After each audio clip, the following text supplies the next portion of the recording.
Hello बच्चे, कैसे हैं आप लोग। क्या मेरा पिछला लेक्चर सब देख चुके हैं। पिछला लेक्चर उसका मतलब लेक्चर नंबर 1 था और ये वेक्टर का लेक्चर था। हम देखिए एक बहुत इंपॉर्टेंट चैप्टर शुरू कर चुके हैं जिसका नाम है वेक्टर। अगर आप जेईई और नीट की प्रिपरेशन कर रहे हैं तो आपके लिए चैप्टर का इंपॉर्टेंस बहुत ही ज्यादा है, क्योंकि आपको फिजिक्स को डेप्थ में पढ़ने के लिए आपको सभी चैप्टर्स में वेक्टर के प्रॉपर्टीज लगने वाले हैं। ओके, चलिए कोई बात नहीं। दूसरी बात है, अगर आपने ये हमारा जो चैनल है इसको सब्सक्राइब नहीं किए हैं तो जरूर सब्सक्राइब कर लीजिए।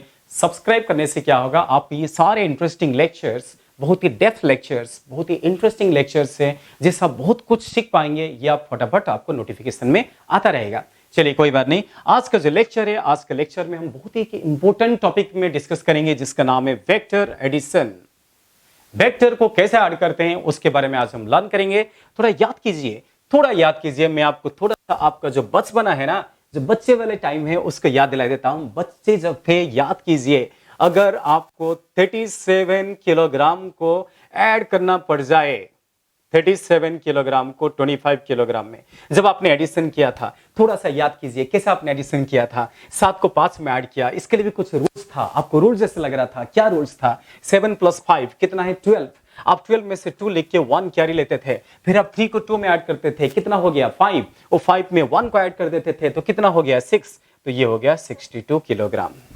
यस, तो ये जो बचपन वाली बात है, बच्चे वाली बात है, वो दोबारा आपको वापस आ गया है। बट ये जो एडिशन है जो बचपन में आपने किया था, ये कौन सा एडिशन था? क्या ये वेक्टर एडिशन था? नहीं, ये क्या था? स्केलर एडिशन था। स्केलर को आप इस तरीके से ऐड करते थे, आज आपको वेक्टर को ऐड करना है। तो क्या डिफरेंस है ये स्केलर एडिशन में और आज जो हम वेक्टर एडिशन करने वाले हैं उसमें क्या डिफरेंस है? ये डिफरेंस को समझने के लिए एक छोटा सा एग्जांपल लेते हैं। एक बच्चा था, एक बच्चा जो है वो बीच में खड़ा हुआ है। एक बच्चा है, ये बच्चा जो है बीच में खड़ा हुआ है, घर में खड़ा हुआ है। सो क्या हुआ, अचानक उसको उसको जो है उसके फादर खींचना चालू कर दिया। उस बच्चा बीच में खड़ा हुआ है, उसके पापा जो है उसको इस तरफ खींचना चालू कर दिया। पापा जो खींच रहे हैं, अगर आप ही बच्चे हो और आपके पापा आपको इस तरफ खींच रहे हैं, आपके फादर आपके ऊपर 50 न्यूटन फोर्स लगाया। ये आपके पापा जो है 50 न्यूटन फोर्स लगा रहे हैं। आप किधर जाओगे? आप किधर जाएंगे? आप डेफिनेटली पापा की तरफ चले जाएंगे, बिकॉज फोर्स उस तरफ एक्ट हो रहा है। पर ये चीज देखकर मम्मी जो है गुस्से हो गए हैं। मम्मी जो है आपके ताकतदार हैं, पापा से ज्यादा ताकत है। तो मम्मी एकदम गुस्से होकर आए और आपको खींचा। कितने फोर्स में? एक जबरदस्त फोर्स लगाया। मम्मी जो है, ये आपके मम्मी है, उन्होंने आपके ऊपर F2 फोर्स लगाया और एकदम 4 गुना ज्यादा फोर्स लगाया, 200 न्यूटन फोर्स लगाया। ओके बच्चे, तो बताओ कि आप किस तरफ जाओगे, पापा की तरफ या मम्मी की तरफ? यस, आप सही सोच रहे हो। आप खुश हो गए हो, आप जो है ना ये खुशी खुशी मम्मी की तरफ चले जाएंगे। आप मम्मी की तरफ कितने फोर्स में चले जाओगे, मतलब आपके ऊपर कितना नेट फोर्स लगेगा? नेट फोर्स आपके ऊपर कितना लगेगा?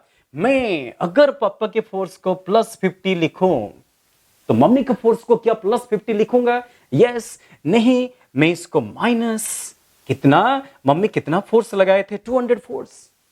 सो +50 पापा के लिए लिखा तो -200 मम्मी के लिए लिखा। सो नेट फोर्स कितना आया? नेट बोले तो आप बोलोगे अरे ये क्या हो रहा है, एक को प्लस लिया और एक को माइनस लिया, क्यों प्लस माइनस लिया? आपको समझ में आया? यस, आपको समझ में आ चुका है। क्योंकि हमने राइट साइड को पॉजिटिव मान लिया, राइट साइड फोर्स को पॉजिटिव माना, तो लेफ्ट साइड फोर्स को क्या मानेंगे? नेगेटिव मानेंगे। Direction, negative sign indicates opposite direction, इसलिए हम 50 को प्लस मान लिया और जो उल्टी डायरेक्शन है उसको माइनस में मान लिया। तो कितना मिला आपको? आखिर में मिला -150 न्यूटन। तो आपके ऊपर नेट फोर्स कितना है? 150 है। देखिए नेट फोर्स जो है 150 है और माइनस साइन क्या इंडिकेट कर रहा है? माइनस साइन इंडिकेट कर रहा है कि डायरेक्शन क्या है? टुवर्ड्स लेफ्ट है। हम राइट को प्लस मान रहे हैं और लेफ्ट को माइनस मान रहे हैं। तो आपके ऊपर जो नेट फोर्स लगेगा वो 150 लगेगा। ये 150 लगेगा, 250 नहीं लगेगा, 150 लगेगा और आप मम्मी की तरफ 150 न्यूटन फोर्स के साथ साथ चले जाओगे। सो क्या डिफरेंस है? देखिए आप, क्या डिफरेंस है। जब आप दोनों फोर्स के डायरेक्शन उल्टा देख रहे हैं, ऑपोजिट देख रहे हैं, दैट मींस ये फोर्स राइट को है, ये फोर्स लेफ्ट को है, तो आपको यहां पे सब्ट्रैक्ट करना पड़ रहा है। नेट फोर्स कम हो जा रहा है। ओके, सिमिलरली अगर मैं और एक सिचुएशन लूं, सपोज ये जो चीज है आपने देखा, अब मैं इसको मिटा देता हूं। आपको ये डिफरेंस देखना है। अभी अगला सिचुएशन में क्या हुआ, नेक्स्ट सिचुएशन आपको दिखा रहा हूं। देखो, ये आप यहीं पे हो, आप यहां हो, अभी क्या हुआ है, आप हाथ को ना ऐसे कर दिए, आप हाथ को एक ही डायरेक्शन में फैलाया। यहां पे क्या किया था, ऐसे किया था। अब आप हाथ को क्या किए, ऐसे कर दिए। ऐसे करना बोले तो मम्मी भी इधर खींच रहे हैं, पापा भी इधर खींच रहे हैं।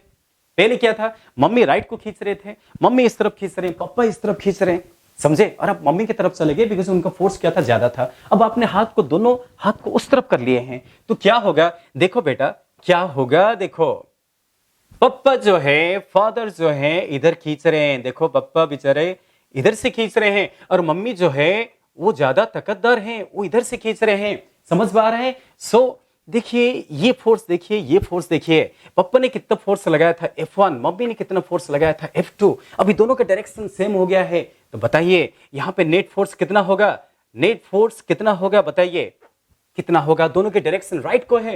मैंने बोला था कि डायरेक्शन अगर राइट को है तो हमको क्या लेना है, प्लस लेना है। तो मैंने अभी पापा के फोर्स को भी +50 लिखूंगा, मम्मी के फोर्स को भी +200 लिखूंगा, तो टोटल कितना हो गया, 250 न्यूटन, 250 न्यूटन। सो क्या हो रहा है कि वही फादर वही मदर वो दोनों आप पे फोर्स लगा रहे हैं। जब अपोजिट डायरेक्शन में फोर्स लगा रहे हैं तो आपके ऊपर नेट फोर्स कितना हो गया, 150। और जब आपके ऊपर सेम डायरेक्शन में फोर्स लगा रहे हैं तो आपके ऊपर नेट फोर्स कितना होगा, 250। तो कभी 150 हो रहा है, कभी 250 हो रहा है, कभी कुछ भी हो रहा है। इसका मतलब क्या है, ये एक अलग टाइप का एडिशन है। वेक्टर एडिशन उस प्रकार का नहीं है जैसा आपने स्केलर एडिशन सीखा था, बचपन में सीखा था, जब छोटे बच्चे थे तब आपने सीखा था। वो कौन सा एडिशन था, स्केलर एडिशन था। आज हमें वेक्टर का एडिशन करना है। तो इसका मतलब क्या है, जब डायरेक्शन अपोजिट है, जब आपको दिख रहा है दोनों फोर्स के बीच में डायरेक्शन अपोजिट है और यहाँ पे डायरेक्शन सेम दिख रहा है, कौन बताएगा डायरेक्शन सेम है तो एंगल कितना होगा। मैंने लास्ट क्लास डिस्कस किया था, सेम डायरेक्शन एंगल कितना होगा, होगा 0 डिग्री। और डायरेक्शन अपोजिट, अगर डायरेक्शन अपोजिट है तो यहाँ पे एंगल कितना होगा, यहाँ पे एंगल होगा 180 डिग्री। समझ पा रहे हैं। बोला गया था लास्ट क्लास कि अगर दोनों वेक्टर का डायरेक्शन अपोजिट है तो दोनों के बीच एंगल कितना आएगा, 180 आएगा, बोला गया था। अगर सेम डायरेक्शन में है तो एंगल कितना आएगा, 0। सो जब एंगल 0 डिग्री है, जब एंगल 0 डिग्री है तो आपको फोर्स कितना लग रहा है, 250 न्यूटन। और जब एंगल 180 डिग्री है तो फोर्स कितना लग रहा है, 150 न्यूटन।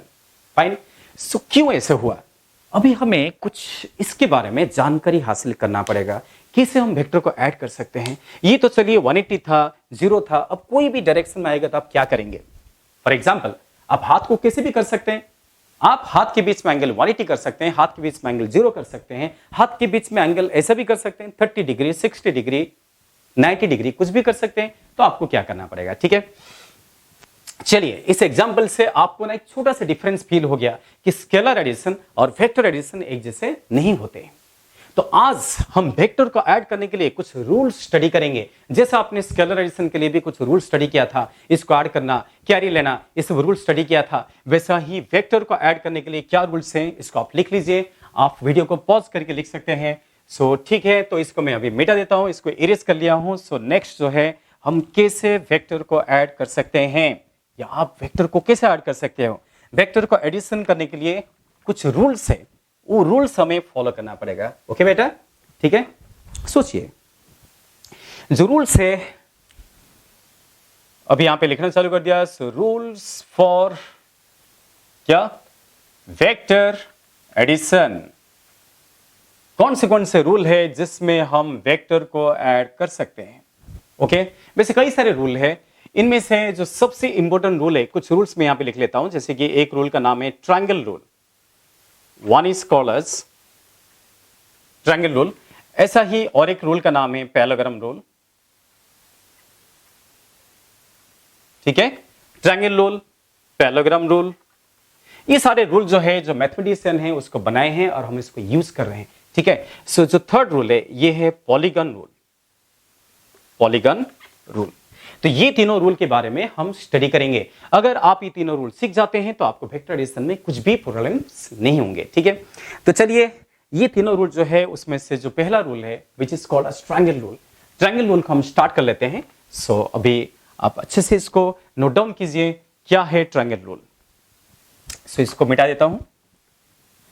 ट्रायंगल रूल जो है इसका स्टेटमेंट मैं यहां पे लिख लेता हूं। ओके, ट्रायंगल रूल का स्टेटमेंट लिख लेता हूं। क्या स्टेटमेंट है, if two vectors are represented, देखिए मैं क्या लिख रहा हूं, थोड़ा अच्छे से देखिए। if two vectors are represented by two sides of a triangle. If two vectors are represented by two sides of a triangle in same order, इसको आप ध्यान में रखो, in same order, same order क्या है मैं बताऊंगा, in same order, then their resultant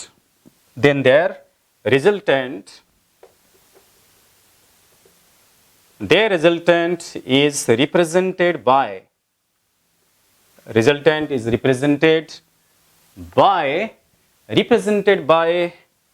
third side of triangle in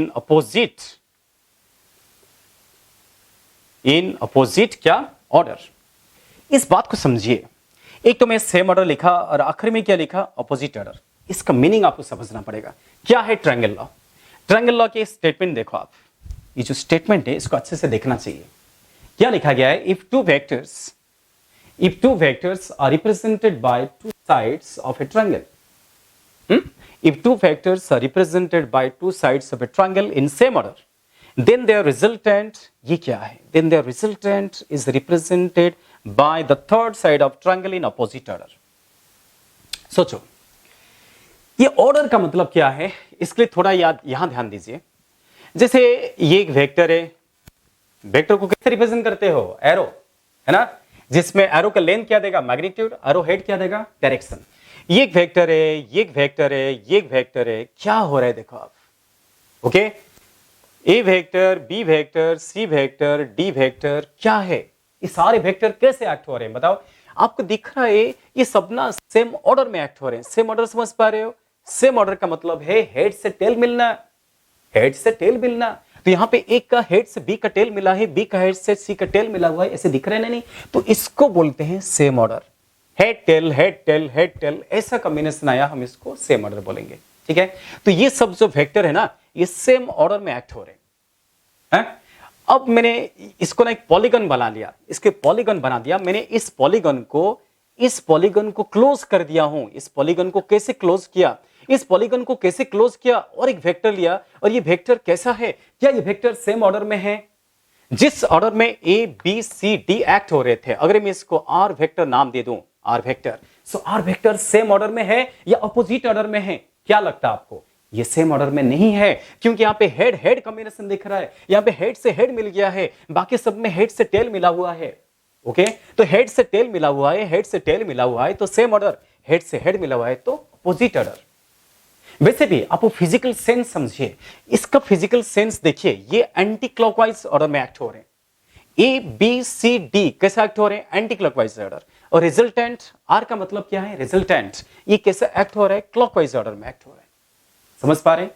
तो इसका जो मतलब था, जो मैं यहां पे लिखा था सेम ऑर्डर, अपोजिट ऑर्डर, ये सेम ऑर्डर और अपोजिट ऑर्डर को समझाने के लिए मैंने आपको ये वाला एग्जांपल दे रहा हूं। आपको समझ में आ चुका है, सेम ऑर्डर का मतलब है हेड से टेल मिलेगा, और अपोजिट ऑर्डर का मतलब क्या है, हेड से हेड मिलेगा, जैसे आपके इस डायग्राम में दिख रहा है। समझे, यस। वापिस इस स्टेटमेंट को आते हैं। यहां तो हमने पॉलीगन बना दिया, बट हमको बनाना क्या है, हमको ट्रायंगल बनाना है, बिकॉज हम ट्रायंगल रूल समझ रहे हैं, ओके। और एक बार इस स्टेटमेंट को देखिए, व्हाट इज रिजल्टेंट। सोचिए, जब आप दो वेक्टर को ऐड करेंगे, सपोज ए वेक्टर को ना आप बी वेक्टर के साथ ऐड करना चाहते हो, अगर आप ए को बी में ऐड कर दोगे तो आपको एक न्यू वेक्टर मिलेगा। ए बी में ऐड हो गया, एक न्यू वेक्टर बन जाएगा। उस न्यू वेक्टर बनेगा, उस न्यू वेक्टर को हम क्या बोलते हैं, रिजल्टेंट वेक्टर। जो रिजल्ट आया वो भी एक वेक्टर आएगा। जैसे कि हम दो फोर्स को ऐड करेंगे, एक न्यू फोर्स आता है, वैसा ही दो वेक्टर को ऐड करने से एक न्यू वेक्टर आएगा। उस न्यू वेक्टर को क्या बोलते हैं, रिजल्टेंट वेक्टर बोलते हैं। तो उसको आर वेक्टर में डिनोट किया गया, जो यहां पे मैंने रिजल्टेंट लिखा हूं। समझ पा रहे हैं। So A vector plus B vector is equal to resultant vector, okay. अब इसको मैं डायग्रामेटिकली रिप्रेजेंट करूंगा। सो ये जो स्टेटमेंट है आप इसको लिख लीजिए, ठीक है, इसको नोटबुक में लिख लीजिए, क्या है ट्रायंगल रूल, है ना। अब इसको मैं मिटाता हूं। ट्रायंगल रूल के बारे में अभी हम फर्दर डिस्कस करेंगे। ये जो रूल है बहुत इंपॉर्टेंट रूल है। यहां पे सेम ऑर्डर और अपोजिट ऑर्डर के बारे में आपको ध्यान में आ गया है। स्टेटमेंट पे लिखा गया था same order and opposite order, ठीक है ना। तो ये सब कुछ क्या है, सेम ऑर्डर में है, और ये क्या है, अपोजिट ऑर्डर में। इसको आप ध्यान में रखिए, ठीक है। सो ओके बेटा, अब इसको अच्छे से लिख लो एक बार, ठीक है। इसको लिखने के बाद फिर हम आगे डिस्कस करते हैं। इसको अच्छे से लिख लीजिए। ओके बच्चे, समझ में आ गया? तो इस तरीके से हम ट्रायंगल रूल को एक्सप्लेन कर सकते हैं। सबसे बड़ी बात क्या है, जो यहां पे सबसे बड़ी बात यह है कि कौन से वेक्टर सेम ऑर्डर में होना चाहिए और कौन से वेक्टर ऑपोजिट ऑर्डर में होना चाहिए। सेम ऑर्डर का मतलब क्या है, मैंने आपको क्या बताया? सेम ऑर्डर का मतलब है हेड से टेल मिलना। अगर हेड से टेल मिल गया तो हम क्या बोलेंगे? Same order. अगर हेड से हेड मिल गया तो क्या बोलेंगे? Opposite order. समझे आप? जैसे कि आप देखिए यहां पे ए vector, B vector, C vector, D vector, ये चारों वेक्टर कैसा है? सेम ऑर्डर में। तो कौन रिवर्स ऑर्डर में, ऑपोजिट ऑर्डर में कौन है? यस, आप सही सोच रहे हैं। जो आर वेक्टर है, जो आर वेक्टर आपके सामने दिखाया गया है, ये ऑपोजिट ऑर्डर में एक्ट हो रहा है। आप ऐसे भी बोल सकते हैं कि ए बी सी डी ये कैसा है? ये एंटी क्लॉकवाइज सेंस में एक्ट हो रहा है। तो आर वेक्टर क्लॉकवाइज सेंस में एक्ट हुआ और इस पॉलीगन को क्लोज कर दिया। आप ऐसे भी बोल सकते हो। यस, आप बोल सकते हैं कि एबीसीडी जो है ये एंटी क्लॉकवाइज सेंस में एक्ट हो रहे हैं और आर अपोजिट सेंस में, दैट मींस क्लॉकवाइज सेंस में एक्ट हो रहा है। ये भी आपको ध्यान में आ रहा है। सो आखिर में ये चीज को ध्यान में रखते हुए हम ट्रायंगल रूल को अच्छे से एक्सप्रेस करेंगे, ठीक है। हम देखिए जैसे कि यहां पे ए वेक्टर, बी वेक्टर दोनों को ऐड कर दिया तो कि न्यू वेक्टर मिल गया है जिसका नाम क्या है? रिजल्टेंट। दोनों का रिजल्टेंट वेक्टर है। तो डेफिनेटली आप बच्चे बोलिए कि ए और बी कैसे होना चाहिए? ए और बी सेम ऑर्डर में होना चाहिए और आर कैसे होना चाहिए? रिवर्स ऑर्डर में होना चाहिए, ठीक है। ए का हेड को बी का टेल मिलना चाहिए, ए का हेड से बी का टेल मिलना चाहिए, तभी इसको सेम ऑर्डर बोला जाएगा। समझ में आया? चलेगा। तो इसको आप अच्छे से नोट डाउन कर लीजिए। अभी मैं क्या करूंगा, इसको एक्सप्लेन करना है, इसको हमें अच्छे से एक्सप्लेन करना है। हमें यहां पे मैथमेटिकल एक्सप्रेशन डिराइव करना है। ये तो बस आपको लॉ का स्टेटमेंट ध्यान में आ गया। चलिए इसको मैं इरेज कर लेता हूं।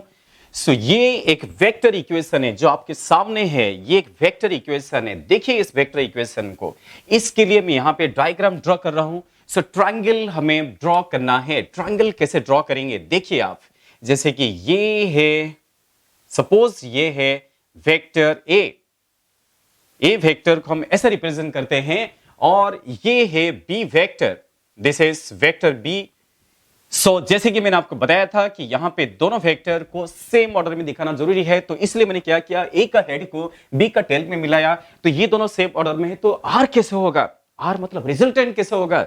यस, रिजल्टेंट वेक्टर जो है इस ट्रायंगल को क्लोज करेगा। अगर ये इस सेंस में एक्ट हो रहे हैं तो रिजल्टेंट कैसे एक्ट होगा? कैसे? आपके मन में आया क्या नहीं? यस, ये होगा resultant vector. This is the resultant vector R vector, जो कि अपोजिट ऑर्डर में इस ट्रायंगल को क्लोज कर दिया है। समझ में आ रहा है बच्चे? So A vector B vector same order में है और रिजल्टेंट अपोजिट ऑर्डर में है। अपोजिट ऑर्डर में होते हुए इस ट्रायंगल को क्लोज कर दिया है। सो यहां पे अगर ऐसा है, so A vector plus B vector is R vector, आपके सामने ट्रायंगल बन गया है। अब आप बताइए आप कि यहां पे ए वेक्टर और बी वेक्टर के बीच एंगल कौन सा होना चाहिए? प्रीवियस क्लास में लेक्चर नंबर 1 में आपको मैंने बताया था कि ए वेक्टर बी वेक्टर के बीच एंगल कैसे डिटरमिनेशन करते हैं। क्या एंगल कौन सा होगा? यस, आप सही सोच रहे हैं। आपको लास्ट क्लास बताया गया था कि दोनों वेक्टर के बीच जब एंगल मेजरमेंट करेंगे तो हमें दोनों का डायरेक्शन के बीच मापना चाहिए। Angle must be in between two directions. School में जो आपने एंगल सीखा था वो दो लाइन के बीच एंगल था। स्कूल में जो आपने सीखा था वो दो लाइन के बीच एंगल था। ये दो लाइन नहीं है, ये सिंपल लाइन नहीं है, ये वेक्टर है, इनको डायरेक्शन है। ए वेक्टर है, ए का डायरेक्शन है, बी वेक्टर है, बी का डायरेक्शन है, और आपको दोनों डायरेक्शन के बीच एंगल मेजरमेंट करना चाहिए। कैसे करेंगे? सोचिए। ये देखो, ये है ए का direction, this is direction of A vector and this is direction of B vector. Okay, सबको दिख रहा है? अच्छे से दिख रहा है आप लोगों को? ये किसका डायरेक्शन है? ये है ए वेक्टर का डायरेक्शन। ये किसका डायरेक्शन है? ये बी का डायरेक्शन है। ओके, ये ए का डायरेक्शन, ये बी का डायरेक्शन, दोनों डायरेक्शन के बीच जो एंगल आएगा ये होगा angle between A vector and B vector. ये ए वेक्टर है, उसको मैंने यहां पे ट्रांसलेट कर लिया हूं। ये ए वेक्टर का ट्रांसलेशन है ए वेक्टर बी वेक्टर, और ये है theta. Theta means angle between two vectors. सभी को समझ में आ रहा है? यस। अब मैं क्या करूंगा, इसको थोड़ा सा आगे ट्रांसलेट कर लूंगा। इस वेक्टर को थोड़ा सा आगे ट्रांसलेट कर दिया हूं। ओके, समझ में आ रहा है?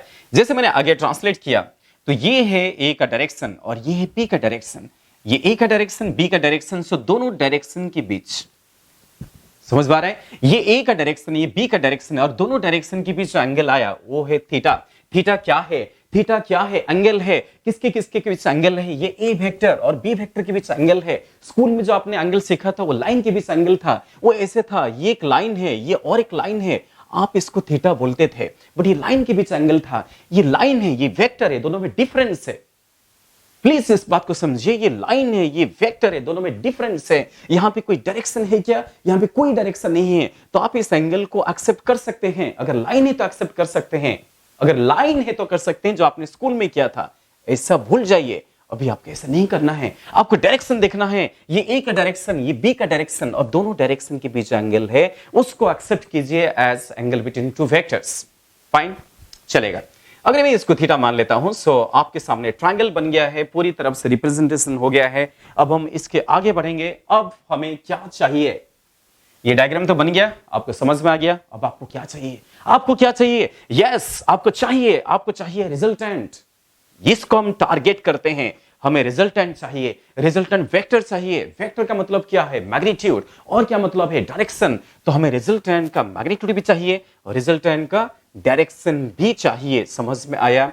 सो how we can find the magnitude of resultant, how we can find the direction of resultant, ये आपको सोचना चाहिए। उसके लिए बस कुछ नहीं है, एक छोटा सा ज्योमेट्री यूज करना है, जो आप स्कूल में भी सीखे हैं।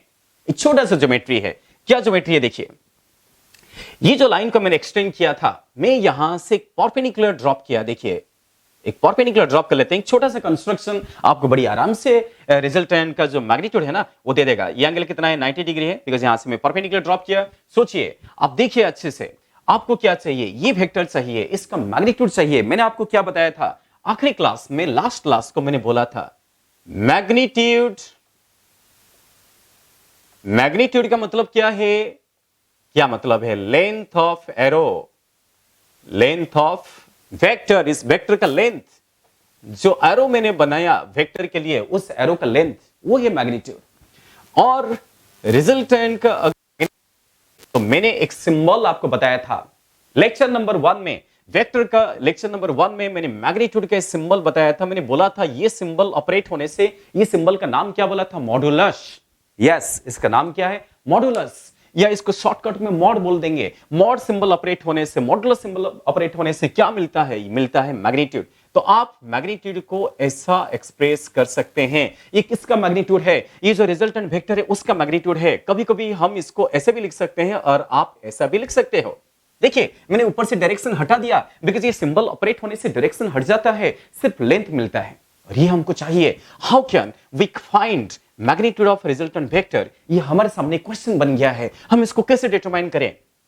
क्या कुछ आइडिया आपके मन में आ रहा है? आपके सामने ज्योमेट्री है, आपके सामने ट्रायंगल है, आपके सामने एंगल है, सब कुछ है। आपको रिजल्टेंट का मॉडुलस चाहिए, तो आप बताओ कैसे करोगे? क्या करोगे आप?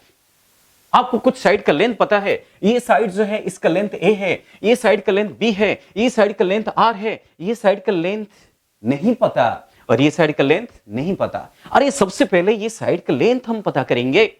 जैसे ये साइड का लेंथ पता चल जाएगा तो आपको डेफिनेटली रिजल्टेंट का मैग्नीट्यूड पता चल जाएगा। ओके, सो क्या करूं? यस, एक काम करते हैं, ये जो साइड है इसका लेंथ को x मान लेते हैं। सिमिलरली ये जो साइड है, ये जो वर्टिकल साइड है, इसका लेंथ y पकड़ लेते हैं, y मान लेते हैं। सो क्या करेंगे? क्या आप यहां पे पाइथागोरस थ्योरम लगा सकते हैं? यस, बिल्कुल आप सही सोच रहे हैं। यहां पे पाइथागोरस थ्योरम लगा देते हैं। पाइथागोरस थ्योरम लगाने से क्या मिलेगा आपको? क्या हम इसे लिख सकते हैं? आर स्क्वायर मतलब ये वाला साइड का लेंथ का स्क्वायर। क्योंकि मैं लेंथ लिख रहा हूं इसलिए मैं एरो हेड नहीं दूंगा, वेक्टर सिंबल नहीं दूंगा। आर स्क्वायर कितना होगा? देखिए, हाइपोटेन्यूज का स्क्वायर इज इक्वल टू ये बेस का स्क्वायर प्लस हाइट का स्क्वायर। बेस कितना है? इस ट्रायंगल का बेस कितना है? इस ट्रायंगल का बेस है a प्लस एक्स का होल स्क्वायर। बेस कितना है? a प्लस एक्स का होल स्क्वायर प्लस हाइट का स्क्वायर मतलब y स्क्वायर। कैसे? आप कैसे फाइंड आउट करेंगे? आप कैसे x फाइंड आउट करोगे? आप कैसे y फाइंड आउट करेंगे? अगर आपने ये निकाल दिया, आप यहां पे पुट कर सकते हैं वैल्यूज। चलिए कोई बात नहीं, यहां पे हम क्या करेंगे? a प्लस बी का होल स्क्वायर का फॉर्मूला लगाएंगे। तो a square plus 2ax plus x square. ये वही फॉर्मूला है जो आप स्कूल में सीख चुके हैं, a प्लस बी का होल स्क्वायर प्लस क्या वाई स्क्वायर। अब हमें x और y फाइंड आउट करना है। यस, बहुत ही सिंपल तरीके से आप फाइंड आउट कर सकते हैं। ये एंगल कितना है, थीटा है। अगर ये एंगल थीटा है तो ये जो छोटा ट्रायंगल है, छोटा ट्रायंगल में देखिए, स्मॉलर ट्रायंगल में देखिए, जो स्मॉलर राइट एंगल ट्रायंगल है उसमें साइन थीटा, इस ट्रायंगल में साइन थीटा कितना होगा, इसके नीचे ही लिख देता हूं। सो बताइए इस ट्रायंगल में साइन थीटा, साइन थीटा का मतलब क्या है, अपोजिट बाय हाइपोटेन्यूज। तो क्या मैं इसको y बाय b लिख सकता हूं? यस, अपोजिट साइड कौन सा है, y है, और हाइपोटेन्यूज कौन सा है, b है। बिकॉज मैं ये वाला ट्रायंगल देख रहा हूं, ये छोटे वाला ट्रायंगल देख रहा हूं, सो साइन थीटा कितना आएगा, अपोजिट बाय हाइपोटेन्यूज। मैंने b वेक्टर नहीं लिखा क्योंकि मैंने सिर्फ मैग्नीट्यूड ढूंढ रहा हूं, सिर्फ वैल्यूज लिख रहा हूं, इसलिए इसके ऊपर एरो मत देना, ये गलत हो जाएगा। सो साइन थीटा कितना है, y बाय b। तो यहां से y कितना मिल गया है, यस, y मिल गया b साइन थीटा, सही है। सिमिलरली उसी ट्रायंगल में अगर आप cos थीटा लेते हैं, सो cos थीटा कितना होगा, cos थीटा क्या है, एडजेसेंट बाय हाइपोटेन्यूज। इस एंगल का एडजेसेंट कौन है, x है, तो क्या लिखूंगा, x बाय हाइपोटेन्यूज क्या है, b है। तो यहां से x कितना मिल गया, b cos थीटा, करेक्ट। देखिए अब ये सारी वैल्यूज आ चुका है, x भी आ गया है, y भी आ गया है, 1 सी वैल्यूज आ गया है, इसको यहां पे पुट कर देना है, ठीक है। तो x को पुट कर लेते हैं और y को भी पुट कर लेते हैं, तो क्या हो जाएगा, a square plus 2ax, x कितना मिला, b cos theta, b cos theta plus 2ab cos theta plus x square, x square मतलब इसका स्क्वायर, इसका स्क्वायर मतलब b square cos square theta plus y square, y square का मतलब क्या है, b square sine square theta. Yes, आप बिल्कुल सही सही समझ रहे हैं। ये सारे पुट कर दिया हूं, तो आगे आप सोचिए क्या करना चाहिए, क्या करना चाहिए। Yes, a square plus 2ab cos theta, कुछ नहीं करना चाहिए। यहां पे साफ साफ दिख रहा है, ये दिख रहा है, यहां भी b स्क्वायर है, यहां भी b स्क्वायर है, तो क्या करूं, क्या b स्क्वायर कॉमन ले लूं। यस, कॉमन लेने से क्या मिलेगा, sine square theta plus cos square theta मिलेगा। स्कूल में पढ़ा था क्या, नहीं, क्या होता है, sine square theta plus cos square theta का वैल्यू क्या होता है, 1 होता है। यस, ये वैल्यू 1 आ गया है, तो क्या मिलेगा, a square plus 2ab cos theta plus b square sine square theta plus square theta कितना होता है, 1 होता है। सो फाइनली आपको क्या मिला, आपको ये मिला a square plus b square plus 2ab cos theta, और लेफ्ट हैंड साइड क्या है, r का स्क्वायर, रिजल्टेंट का स्क्वायर, रिजल्टेंट का मैग्नीट्यूड का स्क्वायर। यहां पे हम डायरेक्शन फाइंड आउट नहीं कर रहे हैं, हम सिर्फ मैग्नीट्यूड फाइंड आउट कर रहे हैं। तो कहीं पे भी एरो दिख रहा है, एरो नहीं दिख रहा है, बिकॉज हमको सिर्फ लेंथ चाहिए। सो फाइनली आपको एक्सप्रेशन क्या मिला, R square is A square plus B square plus 2ab cos theta. That means R कितना आएगा, R will be equals to under root A square plus B square plus 2ab cos theta का under root square root, जो भी आप बोलिए। तो ये है फाइनल एक्सप्रेशन फॉर रिजल्टेंट। बहुत इंपॉर्टेंट एक्सप्रेशन है, इसको आप जरूर ध्यान में रखिए। रिजल्टेंट का जो मैग्नीट्यूड है वो आपके सामने है, ये कि बहुत इंपॉर्टेंट फॉर्मूला है, इसको हम बार बार फिजिक्स में यूज करने वाले हैं, करेक्ट। चलिए वापस इस डेरिवेशन को दोबारा देख लेते हैं। बहुत ही सिंपल डेरिवेशन था, आप याद कीजिए, मैंने आपको ट्रायंगल लॉ के हिसाब से क्या बताया। ट्रायंगल लॉ क्या है, ट्रायंगल रूल के हिसाब से हम 2 वेक्टर को ऐड कर सकते हैं। ट्रायंगल रूल के द्वारा हम 2 वेक्टर को ऐड कर सकते हैं। कौन से वेक्टर है, ए वेक्टर को बी वेक्टर में ऐड कर रहे हैं, तो इसलिए हमने क्या किया, ए और बी को सेम ऑर्डर में लिया। सेम ऑर्डर में कैसे लिया, ए का हेड को बी का टेल से मिलाया, इसका हेड को इसका बी का टेल से मिलाया, तो सेम ऑर्डर में आ गया। रिजल्टेंट कैसे ड्रॉ किया हमने, रिजल्टेंट को अपोजिट ऑर्डर में ड्रॉ किया। कैसे अपोजिट ऑर्डर में ड्रॉ किया, क्योंकि हमने बी का हेड को आर का हेड से मिला दिया, तो बन गया अपोजिट ऑर्डर। सो जिस दोनों वेक्टर को आप ऐड करेंगे वो सेम ऑर्डर में होना चाहिए और रिजल्टेंट अपोजिट ऑर्डर में होना चाहिए। समझ में आया? ओके, उसके बाद हमने कुछ ज्योमेट्री कंस्ट्रक्शन किया। इस डिस्टेंस को x पकड़ लिया, ये डिस्टेंस को y पकड़ लिया, फिर हमने लगा दिया पाइथागोरस थ्योरम। हमें रिजल्टेंट का मैग्नीट्यूड चाहिए, इस एरो का लेंथ चाहिए, इसलिए पाइथागोरस थ्योरम से क्या मिला आपको, r square. r square means hypotenuse का square is equal to base का स्क्वायर। बेस कितना है, a प्लस x है, और हाइट कितना है, y है। ये हमने पुट किया और इसको धीरे धीरे सिंप्लीफाई करते करते हम यहां पहुंच गए। और यहां पहुंचने में हमें इस ट्रायंगल का प्रॉपर्टी लगा। ये छोटा राइट एंगल ट्रायंगल में साइन थीटा को यूज किया, कॉस थीटा यूज किया, जहां सबको x मिल गया, y मिल गया। x कितना मिला, x आपको मिला b cos थीटा, y क्या मिला, y मिला b sin थीटा। x और y आपको मिल गया है। और 100 मिलने के बाद उसको हमने यहाँ पे पुट कर दिया, सॉल्व कर दिया। एक चीज आपने जरूर ध्यान में देखा होगा, आपने ये जरूर ध्यान में देखा होगा कि बी का एंगल है, ये थीटा है, बी को तोड़ दिया गया है, बी को ब्रेक किया गया है, बी का एक साइड आपको बी कॉस थीटा आया है, बी का जो दूसरा साइड है वो बी साइन थीटा आया है। ये चीज को ध्यान में रखिए, हम आगे इस प्रॉपर्टी को यूज करने वाले हैं, समझ पा रहे हैं। सो एंगल का जो एडजेसेंट साइड है वो कॉस में आया है और एंगल का ऑपोजिट साइड किस में आया है, साइन में आया है। फाइन, चलिए अगर ये डेरिवेशन आपको ध्यान में आ गया है तो सोचिए इसके बारे में, इसको लिखिए अच्छे से, अच्छे ढंग से लिखिए। मैग्नीट्यूड का मतलब क्या है, मैग्नीट्यूड को मैथमेटिकल सिंबॉलिक फॉर्म में इसे लिखा जाता है। ये सिंबल का नाम क्या है, मॉडुलस, इसको मॉड बोलते हैं। आप अभी बच्चे जो है 10 से 11 को जा रहे हैं, इसलिए छोटे छोटे चीजें भी आपको बता रहा हूं। ये मॉडुलस सिंबल लगने से क्या होता है, एरो हेड निकल जाता है, सिर्फ मैग्नीट्यूड रह जाता है। ओके, चलेगा। सो अगर आपको ये बेटा ये सब समझ में आ रहा है तो सोचिए, यहां पे मैं और एक चीज को रिप्रेजेंट करने वाला हूं, और एक चीज को। अगर आपको रिजल्टेंट का ये मैग्नीट्यूड आ गया, इसको यहां लिख लो, थोड़ा अच्छे से यहां पे लिख लेता हूं, ये ना बहुत इंपॉर्टेंट फॉर्मूला भी है, इसको आप बार बार यूज करेंगे। तो आर कितना मिला, A square plus B square plus 2ab cos theta, इसका क्या अंडर रूट, ये एक्सप्रेशन आपको मिल गया है। बहुत इंपॉर्टेंट एक्सप्रेशन है, इसको तो हमेशा आपको ध्यान में रखना चाहिए। ये एक्सप्रेशन आपको बहुत सारे प्रॉब्लम सॉल्विंग में भी काम में आएगा, इसलिए इसको ना मैं थोड़ा सा ऐसा डिस्टिंग्विश कर लिया। सो ये हमारे लिए एक इंपॉर्टेंट फॉर्मूला की तरफ हमें हेल्प करेगा, करेक्ट। चलिए कोई बात नहीं, अब मैं क्या करने वाला हूं कि जो रिजल्टेंट वेक्टर है उसको देखिए आप। ये जो रिजल्टेंट वेक्टर है इसका डायरेक्शन को आप कैसे स्पेसिफाई करेंगे। अभी तो हमने मैग्नीट्यूड को स्पेसिफाई किया, व्हाट इज आर, ये आर जो है this is the magnitude, this is the expression of magnitude, expression of magnitude of क्या, मैग्नीट्यूड ऑफ रिजल्टेंट वेक्टर। किस पे डिपेंड करता है, थोड़ा एनालिसिस भी करना चाहिए ना। ये मैग्नीट्यूड किस पे डिपेंड करता है, किस पे, इस पे डिपेंड करता है। ये क्या है, थीटा है, थीटा क्या है, एंगल है। किसके बीच एंगल है, ए वेक्टर एंड बी वेक्टर के बीच एंगल है।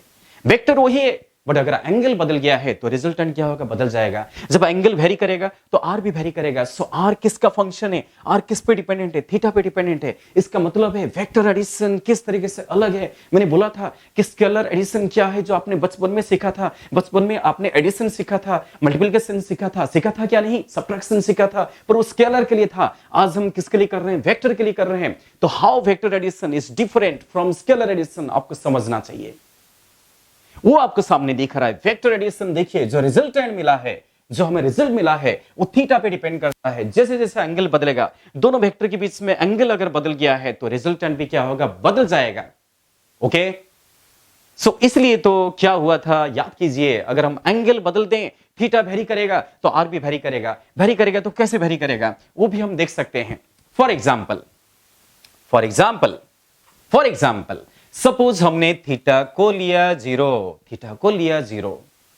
अगर थीटा 0 है तो क्या होगा आप ही सोचिए। और थीटा 0 का मतलब क्या है वो भी सोचिए। थीटा 0 का मतलब है कि जो ए का डायरेक्शन है, ए का डायरेक्शन और बी का डायरेक्शन क्या होना चाहिए, सेम होना चाहिए। ये ए वेक्टर है और ये बी वेक्टर है और दोनों का डायरेक्शन क्या होना चाहिए, सेम होना चाहिए। Direction same, angle 0। आज मैं आपको बताया, इस लेक्चर में बताया कि जब पापा मम्मी दोनों सेम डायरेक्शन में खींच रहे थे, पापा लगा रहे थे 50 न्यूटन, मम्मी लगा रहे थे 200 न्यूटन, आपको कितना मिला था, 250 मिला था क्या नहीं, वो यहां पे दिखेगा आपको। सोचिए, ए का डायरेक्शन और बी का डायरेक्शन जब सेम हो गया है तो एंगल कितना हो गया, 0। इसको इस फॉर्मूला में पुट करो, इस फॉर्मूला में डाल देते हैं। सो आर कितना मिलेगा, A square plus B square plus 2ab cos theta. Theta कितना है, थीटा तो 0 है। अरे आपको ध्यान में है, कौन ध्यान में लाएगा, कौन याद करेगा कि cos 0 कितना होता है। ओके बेटा, cos 0 कितना होता है, इसको मैं मिटा लेता हूं। आप इसको पॉज करके इसको लिखते रहना, नोटबुक में लिखते रहना, खाली देखना मत। Okay, A square plus B square plus 2ab cos 0। Okay, और इसका क्या, अंडर रूट, इसका अंडर रूट है। अरे बेटा cos 0 कितना होता है, cos 0 तो 1 होता है ना। सो अगर cos 0 1 है, सो r कितना मिलेगा, a square plus b square plus 2ab, ये तो 1 हो गया, cos 0 1 आ गया, तो इसका क्या, square root. Yes, a square plus b square plus 2ab क्या है, यस ये तो ए प्लस बी का होल स्क्वायर है और ए प्लस बी का होल स्क्वायर का रूट भी है। ठीक है, होल स्क्वायर भी है, रूट भी है, तो क्या होगा? यस, इसको यहां से मिटा देता हूं। क्या मैं इसको मिटा सकता हूं? यस बेटा, इसको पॉज करके लिख लेना। इसको मिटा लेता हूं, मुझे यहां पे एक्सप्लेन करना है। तो सोचिए, ए प्लस बी का होल स्क्वायर और उसका स्क्वायर रूट, ए प्लस बी का होल स्क्वायर और उसका स्क्वायर रूट क्या मिलेगा? ए प्लस बी। दैट मीन्स आपको क्या मिला? अगर दोनों वेक्टर के बीच एंगल सेम है, रिजल्टेंट कितना मिला? ए प्लस बी। और ये रिजल्टेंट का मैक्सिमम वैल्यू है, ये रिजल्टेंट का मैक्सिमम वैल्यू है, इससे ज्यादा वैल्यू हो ही नहीं सकता। इसलिए मैं इसको क्या लिखूंगा? इसको मैं ऐसा लिख सकता हूं, R max, R maximum, R का मैक्सिमम वैल्यू है। यस, आपको भी लगता होगा कि मैक्सिमम वैल्यू क्या होना चाहिए? ए प्लस बी होना चाहिए। तो पप्पा मम्मी दोनों एक तरफ खींच रहे हैं, तो 250 कैसा आया था? 200 का डायरेक्शन, 50 का डायरेक्शन सेम हो गया। पप्पा जो है 50 न्यूटन फोर्स लगाए, मम्मी भी 50 न्यूटन फोर्स लगाए, टोटल कितना होगा? 250। यस, ये फॉर्मूला भी उसको फॉलो कर रहा है जो आपको लग रहा था, जो मैंने पिछला एग्जांपल में दिया था। ओके, पापा मम्मी वाला कहानी बताया था, उस कहानी में जो था इसको ये फॉलो कर रहा है। दैट मींस ये फॉर्मूला एकदम करेक्ट है, ये फॉर्मूला हम यूज कर सकते हैं। सिमिलरली मैं और एक एग्जांपल ले रहा हूं कि अगर थीटा जो है 180 डिग्री हो गया, थीटा इज 180 डिग्री, क्या आपको cos 180 डिग्री पता है? बच्चे बोलो, क्या आपको cos 180 डिग्री पता है? अगर नहीं पता है तो इसको थोड़ा आपको ट्रिगोनोमेट्री, इस पार्ट को क्या बोलते हैं? ट्रिगोनोमेट्री बोलते हैं। आपको ट्रिगोनोमेट्रिक टेबल देखना चाहिए। ट्रिगोनोमेट्रिक टेबल देखना, cos 180 डिग्री जो है उसका वैल्यू है -1। ओके, अगर टाइम परमिट किया, मैं नेक्स्ट क्लास में सारे एंगल का वैल्यूज बता दूंगा, जो जो इंपॉर्टेंट एंगल है उसके वैल्यूज बता दूंगा। अभी के लिए आप ध्यान में रखिए, cos 180 डिग्री कितना होता है? -1। जैसे मैंने बोला था cos 0 कितना होता है? 1 होता है, वैसे -1 होता है, इसलिए रिजल्टेंट क्या होगा? और 180 का मतलब क्या है? 180 का मतलब है कि ए वेक्टर अगर राइट को है, बी वेक्टर किधर होगा? किधर होगा? लेफ्ट को होगा। ये है वेक्टर ए और ये क्या है? वेक्टर बी है। दोनों के बीच एंगल कितना है? 180 डिग्री है, डायरेक्शन अपोजिट है, इसलिए आपको रिजल्टेंट क्या मिलेगा बेटा? A square plus B square plus 2ab cos 180 कितना है? -1। और इसका क्या है? Square root. आगे प्रोसीड करें तो क्या होगा? A square plus B square minus 2ab क्यों लिखा? बिकॉज cos 180 -1 है। अरे ये तो a माइनस बी का होल स्क्वायर है और इसका स्क्वायर रूट भी है। क्या मिला आपको? आपको मिला a माइनस बी। ये है रिजल्टेंट। ये मैक्सिमम होना चाहिए या मिनिमम होना चाहिए? यस, डेफिनेटली ये मिनिमम होना चाहिए। रिजल्टेंट का जो मिनिमम वैल्यू है वो कितना आता है? a माइनस बी आता है। और ये कब आता है? जब एंगल कितना होता है? 180 डिग्री होता है, जब दोनों वेक्टर का डायरेक्शन अपोजिट होता है। याद करो, मम्मी पापा की कहानी याद करो। पापा जो है वो जिस तरफ फोर्स लगा रहे थे, अगर आपने हाथ को ऐसे कर दिया, फादर फोर्स लगा रहे हैं 50, मदर फोर्स लगा रहे हैं 200, तो कितना मिला था? 150 मिला था, क्या नहीं? यस, इस रूल उसको फॉलो कर रहा है, सेम डायरेक्शन में ऐड हो जा रहा है, अपोजिट डायरेक्शन में सब्ट्रैक्ट हो जा रहा है, तो ये फॉर्मूला एकदम करेक्ट है। सो आप कोई भी एंगल ले सकते हैं, उसको यहां पे पुट कर दीजिए, आपको वैल्यूज मिल जाएगा। Fine, yes. सो रिजल्टेंट का मैक्सिमम वैल्यू कितना है? a plus B. मिनिमम कितना है? a minus B. ये हमको सीखने को मिला। अभी इसके साथ साथ हमें और एक इंफॉर्मेशन ध्यान में आ रहा है कि अगर ऐसा है, आर मैक्स अगर a प्लस बी है, आर मिनिमम अगर a माइनस बी है, तो हम और एक चीज भी बता सकते हैं। ओके बेटा, इसको तब तक अच्छे से लिख लीजिए, इसको थोड़ा सा नोट डाउन कर लीजिए। ओके, तब तक थोड़ा सा मैं कुछ पानी पी लेता हूं, आप इसको नोट डाउन कर लीजिए।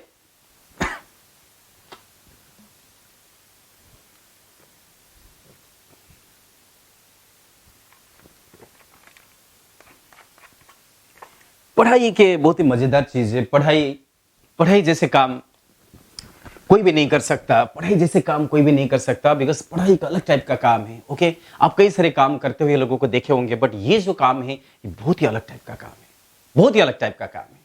जो पढ़ते हैं, जो नॉलेज एक्वायर करते हैं, जो नॉलेज सीखते हैं, वो कभी नहीं हार मानते हैं, वो बहुत ही अच्छा इंसान बन जाते हैं। नॉलेज होना जरूरी है, नॉलेज एक्वायर करना जरूरी है। आखिर में आप इस धरती में क्यों आए हैं? आखिर में आप इस धरती में क्यों आए हैं? आप इंसान क्यों हैं? इसलिए इंसान है, आपको इसलिए इंसान बना के धरती में भेजा गया है कि आप आपके आजू बाजू में, आपके सराउंडिंग में जो कुछ हो रहा है उसको समझिए, उसका नॉलेज गेन कीजिए, उसके बारे में जो इंफॉर्मेशन है उसको कलेक्ट कीजिए और खुद कुछ काम कीजिए। अभी तो आपका काम क्या है, आप स्टूडेंट है, इसलिए आपका काम है कि नॉलेज एक्वायर करना, उसको इंप्लीमेंट करना, नॉलेज का जो है रिप्रेजेंटेशन करना, प्रैक्टिस करना, डाउट पूछना, यह आपका काम है। एक बार आप नॉलेजेस बन जाएंगे तो बाकी लाइफ आप सोसाइटी को बहुत अच्छे से हेल्प कर सकते हैं। आप आपके सोसाइटी को हेल्प करने के लिए आए हैं और उस हेल्प करने के लिए आपको जो चाहिए वो है नॉलेज, साइंस, मैथ्स, ये सब आपको चाहिए, ठीक है। क्योंकि आप अगर साइंटिफिक फील्ड में रहना चाहते हैं, अगर आप जेईई नीट की तैयारी करते हैं तो आपके लिए सब एक्वायर करना बहुत ही जरूरी है। अच्छे से नॉलेज एक्वायर कीजिए। चलिए, आपका लिखना हो गया, कोई बात नहीं। एक बार देखिए, रिजल्टेंट का मैक्सिमम कितना है, a+b, मिनिमम कितना है, a-b। अब मैं क्या करूं, इसको मिटा देता हूं। सबसे पहले एक बहुत ही इंपॉर्टेंट इंफॉर्मेशन दे रहा हूं। ये इंपॉर्टेंट इंफॉर्मेशन आप जरूर ध्यान में रखिए, आपको प्रॉब्लम सॉल्विंग में हेल्प करेगा। नोट, स्पेशल नोट, जो मैं नोट बताऊंगा ना तो इसको जरूर ध्यान में रखना अच्छे से। देखो, जब मैक्सिमम वैल्यू a+b है और मिनिमम a-b है, क्या मैं ऐसा लिख सकता हूं a-b is less than equal to r is less than equal to a+b, ऐसा लिख सकता हूं? क्या मैं ऐसे लिख सकता हूं? बताइए बच्चे। बिल्कुल सही है। ये स्टेटमेंट का मीनिंग क्या है? ये किसका सिंबल है? लेस देन इक्वल टू है। ये किसका सिंबल है? लेस देन इक्वल टू है। इस स्टेटमेंट का मतलब क्या है? मतलब ये है कि जो रिजल्टेंट है ना, उसका जो मिनिमम वैल्यू आएगा, रिजल्टेंट का मिनिमम कितना है, a-b है, और मैक्सिमम कितना है, a+b है। सोचिए, मिनिमम a-b है और मैक्सिमम a+b है। मिनिमम कब आया? ये a-b है, ये a+b है। ये a-b कब आया? कौन सा एंगल में आया? 180 डिग्री में आया। और ये मैक्सिमम देखो, ये मैक्सिमम कौन सा एंगल में आया? जब एंगल 0 डिग्री आया। तो 0 डिग्री में मैक्सिमम, 180 डिग्री में मिनिमम। तो बाकी डिग्री में क्या होगा? एंगल कुछ भी हो सकता है। एंगल 30 डिग्री हो सकता है, 40 डिग्री हो सकता है, 50 हो सकता है, 60 हो सकता है, 120 हो सकता है। उस सब वैल्यूज में क्या होगा ना, वो सारे वैल्यूज इसके बीच में लाई करेंगे। ओके, कोई भी एंगल लेना, वो सारे वैल्यूज इसके बीच में लाई करेंगे। दैट मींस 0 डिग्री में मैक्सिमम, 180 डिग्री में मिनिमम, बाकी वैल्यूज उसके बीच में है। इसका जो मतलब है, इस चीज को मैंने इस स्टेटमेंट पे रिप्रेजेंट किया कि जो रिजल्टेंट है ये या तो a-b होगा, या तो a+b होगा, या तो उसके बीच में लाई करेगा। ओके, रिजल्टेंट जो है, क्योंकि लेस देन नहीं है, ये less than equal to symbol दिया हूं। रिजल्टेंट का मिनिमम ये है, रिजल्टेंट का मैक्सिमम ये है, बाकी वैल्यूज उसके बीच में लाई करेंगे। इस बात को जरूर ध्यान में रखिए, कई सारे प्रॉब्लम्स आप सॉल्व कर सकते हो। ओके, उसको भी नोट डाउन कीजिए। फाइन, चलेगा। तो ये आपको जो है ट्रायंगल रूल क्या है, ट्रायंगल लॉ क्या है, जो मैथमेटिशियन ट्रायंगल रूल बनाए हैं, वो जो ट्रायंगल रूल बनाए हैं, उनकी वजह से हमें क्या फायदा हो रहा है, हमें एप्लीकेशन में फायदा हो रहा है, यह आपको आगे मालूम पड़ेगा। फिजिक्स में जब आप चैप्टर बाय चैप्टर लर्न करेंगे, आपको वेक्टर एडिशन का रिक्वायरमेंट पड़ेगा।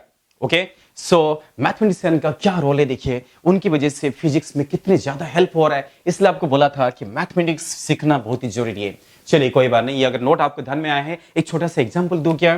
देखिए, इस कंसेप्ट को लेके एक छोटा सा एग्जाम्पल ले लेते हैं। ओके, सोचिए, आपके सामने कुछ वैल्यूज दिया है।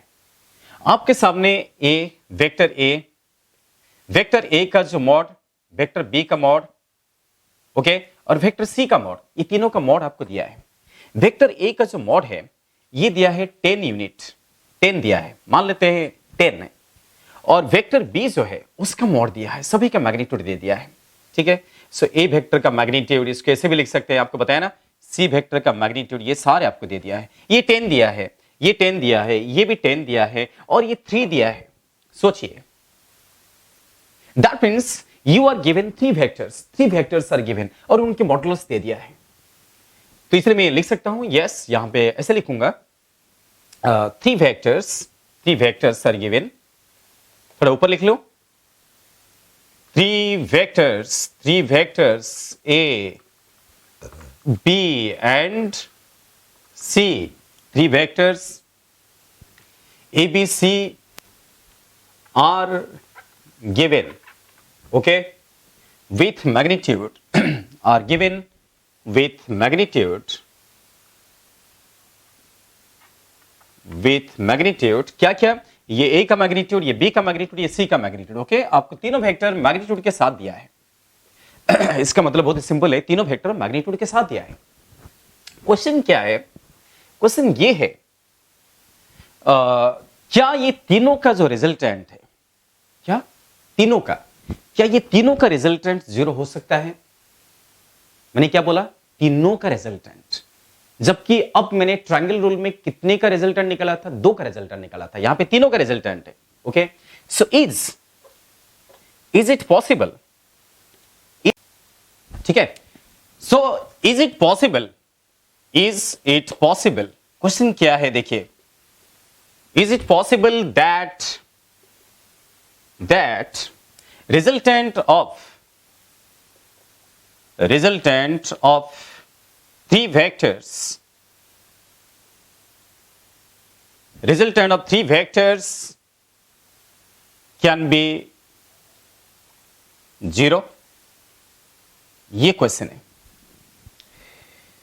देखिए बच्चे, आप अभी 10th स्टैंडर्ड में हैं, सो आप जो है दिमाग चलाइए, इस क्वेश्चन को समझने के लिए आपको दिमाग चलाना पड़ेगा। ये क्वेश्चन ऑलरेडी कॉम्पिटिटिव एग्जामिनेशन में आ चुका है। ओके, सो सोचिए, आपका पढ़ाई का लेवल थोड़ा सा आपको अपग्रेडेशन करना है, आपको थोड़ा सा ऊपर लेवल पे सोचना है, जैसे आप स्कूल में सोच रहे थे ऐसा नहीं, थोड़ा सा क्रिएटिवली सोचना है, थोड़ा लॉजिक लगा के सोचना है। देखिए क्वेश्चन क्या पूछ रहा है, क्या ये तीनों का रिजल्टेंट 0 हो सकता है, क्या तीनों का रिजल्टेंट 0 हो सकता है, ये क्वेश्चन है। कैसे करोगे आप, कैसे करेंगे? यस, हम इसको कर सकते हैं। हम अगर दिमाग लगाए, अगर अपना आइडिया यूज करें तो आप इसको सॉल्व कर सकते हो, आप सॉल्व कर सकते हो। कैसे सॉल्व करोगे, देखो आप, ये सामने जो एक्सप्रेशन लिखा है, ये एक्सप्रेशन आपके लिए बहुत ही एक्सक्लूसिव हो गया है। ऐसे ऐसे क्वेश्चन को सॉल्व करने के लिए ही ये स्टेटमेंट चाहिए। आपको बताया कि जब आप दो वेक्टर को ऐड करोगे तो आपको मिनिमम कितना आएगा, a माइनस पी, मैक्सिमम कितना आएगा, a प्लस पी, उसको पकड़ के काम करेंगे। देखिए हम क्या करेंगे, इनमें से कोई भी दो वेक्टर सिलेक्ट करेंगे। मान लेते हैं मैंने अपने मर्जी क्या किया, a को b के साथ सिलेक्ट किया। a और b को जब ऐड करेंगे, सबसे पहले हम इन दोनों को ही ऐड करते हैं। अगर हम a को b के साथ ऐड करेंगे, a को b के साथ ऐड करेंगे तो क्या होगा, बताइए बच्चे, क्या होगा? a और b का जो मैक्सिमम वैल्यू आएगा वो कितना होगा? यहां पे मैक्सिमम वैल्यू कितना आएगा? a प्लस b, ये है maximum value, that means 10 plus 10 कितना हो गया? 20 हो गया। सिमिलरली मिनिमम वैल्यू कितना आएगा बच्चे? 10 माइनस 10 कितना है? 0। देखिए आप ये दोनों को ऐड कर चुके हैं और आपको 0 और 20 जो है ये मिनिमम और मैक्सिमम वैल्यू आ चुके हैं। सो दैट मीन्स मैं इसको अलग से यहां पे लिख रहा हूं। यहां थोड़ा देखिए, जब हम ए एंड बी को एडिशन करते हैं, ए एंड बी, ये दोनों को लेके काम चल रहा है। हमारे कहानी में सिर्फ अभी ए और बी है। ये हमारे कहानी में क्या कर रहे हैं, हमें मैक्सिमम वैल्यू दे रहे हैं, मैक्सिमम वैल्यू 20 दे रहे हैं, मिनिमम 0 दे रहे हैं। तो इसलिए देयरफॉर यहां देखो जो रिजल्टेंट है, रिजल्टेंट किसका? रिजल्टेंट ए एंड बी का, रिजल्टेंट ऑफ ए एंड क्या? बी। यस, ये जो है ये कहां से कहां वेरी कर रहा है, ये 0 से 20 तक लाई कर रहा है। ये जो रिजल्टेंट है ये क्या हो सकता है, इसके हिसाब से क्या हो सकता है? 0 हो सकता है, या less than equal to R, less than equal to कितना हो सकता है? 20। इस स्टेटमेंट को एज इट इज ऐसे लिखा। इसका मतलब क्या है, ये जो रिजल्टेंट है ना, ये लाई कर रहा है किसके बीच में? 0 और 20 के बीच में लाई कर रहा है। इसका जो वैल्यू है 0 और 20 के बीच में लाई कर रहा है। इसका मतलब है ये 0 1 2 3 ऐसे होते होते 20 तक लाई कर सकता है। ये इसका रेंज है। This is called as range of resultant. ये उसका रेंज है। रेंज समझ पा रहे हैं? कहां से कहां तक? 0 से 20 तक। So resultant of A and B को हम ऐसे एक्सप्रेस कर सकते हैं। ये जो आया, आप इसको क्या बोल सकते हैं? हो इसको हम क्या बोल सकते हैं? This can be expressed as, ये जो आपको दिख रहा है ना, इसको मैं क्या लिख सकता हूं? इसको लिख सकता हूं रेंज ऑफ रिजल्टेंट किसका? Of A vector and B vector. Range कहां से कहां? 0 से लेकर 20 तक उसका रिजल्टेंट आ रहा है। अब सोचिए, हम दो वेक्टर का एडिशन कर चुके हैं, उसके बारे में पूरी इंफॉर्मेशन आ चुका है। ये दोनों वेक्टर को ऐड करने की वजह से हमें क्या क्या मिल सकता है हमको पता चल गया है। हमको क्या मिल सकता है? हमको मिनिमम 0 मिल सकता है, मैक्सिमम 20 मिल सकता है, उसके बीच में वैल्यू भी मिल सकते हैं। अब सोचना है तीसरे वेक्टर के बारे में। कौन से vector? C vector. C vector का मॉड कितना दिया है? 3 दिया है। चालाकी से 3 दिया है। सोचो, सी वेक्टर का जो मॉड है, जो 3 है, क्या इस रेंज में है? यस, इस रेंज में है। 0 और 20 के बीच में 3 है, यही तो है, यही 3 है। 0 और 20 के बीच में 3 है। अगर इस रेंज में तीसरा वेक्टर आ गया है, पहले दो वेक्टर का जो रिजल्टेंट है उसके रेंज में अगर थर्ड वेक्टर आ गया है, अगर थर्ड वेक्टर लाइक कर रहा है, तो यस,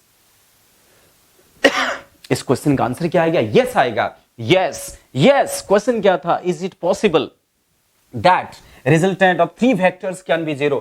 क्या तीनों का रिजल्टेंट 0 हो सकता है? तो हम आंसर क्या देंगे? यस दे सकते हैं। इसका आंसर क्या दिया जाएगा? यस हो सकता है।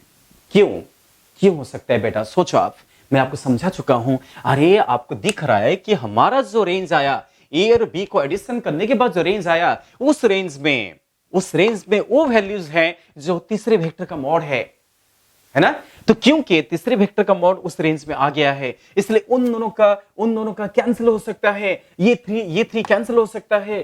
समझ पा रहे हैं? ये 3 कैंसिल हो जाएगा, तो रिजल्टेंट क्या हो जाएगा? 0 हो जाएगा। कैंसिल कब हो जाएगा? ये 3 कैंसिल कब हो जाएगा? जब उनका डायरेक्शन क्या हो जाएगा? उल्टा हो जाएगा। तो पॉसिबिलिटी तो है ना। क्वेश्चन क्या बोला था? मस्ट भी नहीं बोला था, पॉसिबिलिटी बोला था। यस, पॉसिबिलिटी है। जब ये 3 और ये 3 कैंसिल हो जाएगा, तो नेट क्या आ जाएगा? 0 आ जाएगा। समझो बात को। जैसे कि सपोज आप खड़े हैं, वही कहानी, आप खड़े हैं, आपको पप्पा जो है, आपके फादर जो है 3 न्यूटन फोर्स लगा रहे हैं, आपके फादर 3 न्यूटन फोर्स लगा रहे हैं, और आपके मदर जो है वो भी 3 न्यूटन फोर्स लगा रहे हैं, तो कैंसिल हो जाएगा क्या? नहीं, यस कैंसिल हो जाएगा। पप्पा लगा रहे हैं 3 न्यूटन। ये देखो, वही कहानी में मैं शुरुआत किया और वही कहानी में मैं एंडिंग कर रहा हूं। पप्पा लगा रहे हैं कितना? 3 न्यूटन। मम्मी कितना लगा रहे हैं? 3 न्यूटन। आप बीच में खड़े हैं, राइट को 3 न्यूटन में खींचा जा रहा है, लेफ्ट को 3 न्यूटन में खींचा जा रहा है, तो आप कहां जाओगे? कहीं नहीं, आप रेस्ट में रहोगे। रेस्ट में क्यों रहोगे? बिकॉज रिजल्टेंट क्या हो गया? रिजल्टेंट हो गया +3 -3 कैंसिल। राइट साइड को +3, लेफ्ट साइड को -3 कैंसिल। क्या मिला? 0।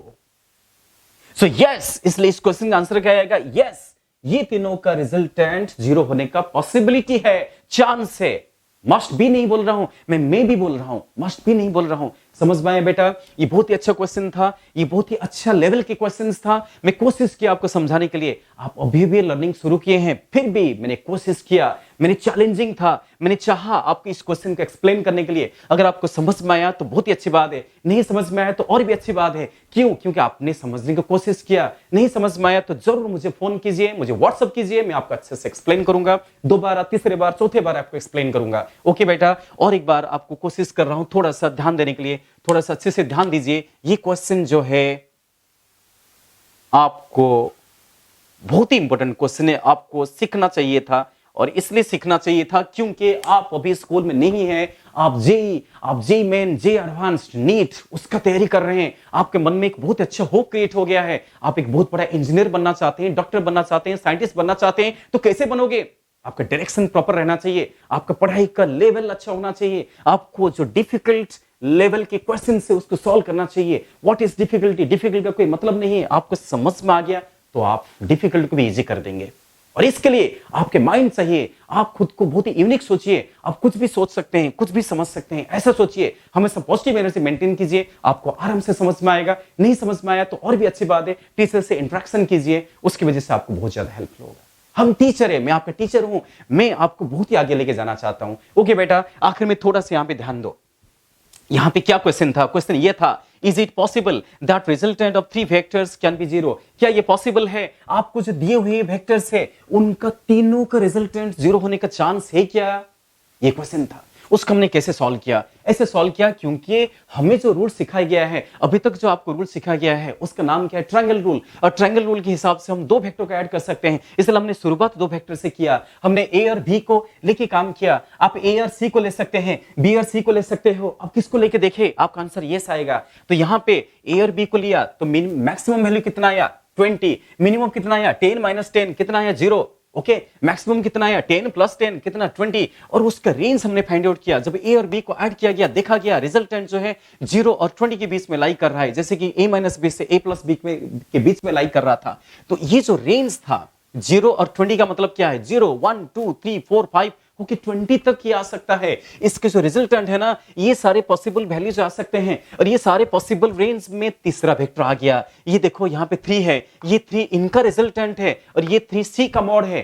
तीनों ये जो है ये भी 3 ये भी 3 है, तो क्योंकि थर्ड वेक्टर का मॉड उसके रिजल्टेंट में आ चुका है, इसलिए इन दोनों का कैंसिल होने का चांस है। ये दोनों कैंसिल कब हो सकते हैं, उसने एग्जांपल बताया, 3 आगे 3 पीछे, तो कैंसिल हो सकता है। इसलिए इस क्वेश्चन का आंसर क्या हो गया, यस, कि तीनों का रिजल्टेंट क्या हो सकता है, 0 हो सकता है। तो बेटा फाइनली क्या पता चला, आप क्या करो, इस तरीके से काम करो। ये बहुत ही अच्छे ट्रिक्स बता दिया हूं। अगर आप कोई भी दो लेके उसका मैक्सिमम और मिनिमम फाइंड आउट करो, मैक्सिमम और मिनिमम के बीच में अगर तीसरा लाई कर गया है, तो तीनों का रिजल्टेंट क्या होगा, 0। Okay, thank you very much, बहुत ही अच्छा लगा आपको पढ़ाते हुए, बहुत ही मजा आ रहा है। ऐसे देखिए, आप अभी तो क्लासरूम में नहीं है, क्लासरूम तो अभी ओपन हुआ नहीं है। जैसे ही क्लासरूम ओपन होगा, आप सभी मेरे पास आ जाओगे, क्लासरूम में बैठोगे, तो मुझे और भी मजा आएगा पढ़ाने के लिए। अभी भी मैं आपसे मेरा जो ब्रेन वेव्स से, जो पॉजिटिव ब्रेन वेव्स से, उससे मैं आपको लिंक कर चुका हूं, और आप अच्छे से समझिए, मेरे से इंटरेक्शन कीजिए। अगला लेक्चर्स इससे भी इंटरेस्टिंग होने वाला है। ये तो जस्ट शुरुआत है, वेक्टर एडिशन का शुरुआत है। वेक्टर एडिशन एक बहुत ही इंपॉर्टेंट टॉपिक है। मैंने आपको 3 लॉज बताया, 3 रूल्स बताया। कौन सा, triangle rule, parallelogram rule and polygon rule. उसमें से आज मैं एक रूल को एक्सप्लेन किया। कौन सा रूल एक्सप्लेन किया, ट्रायंगल रूल को एक्सप्लेन किया। ये सबसे इंपॉर्टेंट रूल था। जिसको ट्रायंगल समझेगा, उसको पैरेललोग्राम भी समझेगा, उसको पॉलीगन भी समझेगा। ये सबसे बेसिक रूल था, और ये आप समझ चुके हैं। ठीक है, सो आज की क्लास यहीं तक रखते हैं। अगली class that means lecture number 3 में हम इसके आगे प्रोसीड करेंगे, पैरेललोग्राम रूल और पॉलीगन रूल का समझेंगे, और इस पे लेके कुछ क्वेश्चंस डिस्कस करेंगे। ओके बेटा, अभी मैं आपको थोड़ा थोड़ा होमवर्क भी भेजना चालू कर दूंगा। जैसे कि वेक्टर एडिशन खत्म होगा, थोड़ा थोड़ा आपको होमवर्क्स भी दिया जाएगा। आप इसको घर में इसको सॉल्व करेंगे। सॉल्व करने के बाद जो डाउट्स आएगा, उसके लिए आप हमसे इंटरेक्ट कीजिए। ओके, सो जो आप नोटबुक्स बना रहे हैं, जैसे कि आप इसका अलग नोटबुक बनाइए, होमवर्क जो दिया जाएगा उसका अलग नोटबुक बनाइए। जब आप क्लास में आएंगे, जब आप लॉकडाउन खत्म होने के बाद क्लास में आएंगे, तो मैं आपके, हम सारे teachers, physics, chemistry, mathematics, biology, सारे टीचर्स आपके होमवर्क बुक चेक करने वाले हैं, आपके नोटबुक भी चेक करने वाले हैं। इसलिए बहुत अच्छे से नोटबुक मेंटेन कीजिए। ओके बेटा, बहुत अच्छे से पढ़ाई कीजिए, बहुत अच्छे से लर्न कीजिए। और अगर अभी तक भी आपने ये जो हमारे चैनल है, यूट्यूब चैनल है, जिसके द्वारा आप अच्छे से लर्न कर पा रहे हैं, अभी तक आपने सब्सक्राइब नहीं किया होगा, तो इमीडिएटली सब्सक्राइब करो, क्योंकि बहुत सारे अच्छे से लेक्चर्स आपको आने वाले हैं। Okay, thank you very much, bye bye.